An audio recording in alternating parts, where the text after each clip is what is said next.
Era ku website bwawe bakugamba it has nothing to do with the views and popularity. Why? There is what they are looking for: authenticity, originality, uniqueness, production and selling of culture from different parts of the world, because these numbers you see online, they are exaggerated. Then so lokera kumacha nempa Spotify nempa 1 million viewers every hour.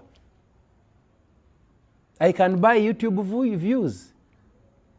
So if we are rewarding according to popularity, we are going to do wrong, because I can buy these views, I can buy the Spotify streams. If you want, even you can do it.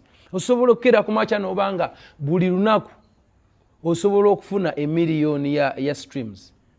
It is paid for, and it is even there on the website of Spotify. You can promote, you can boost.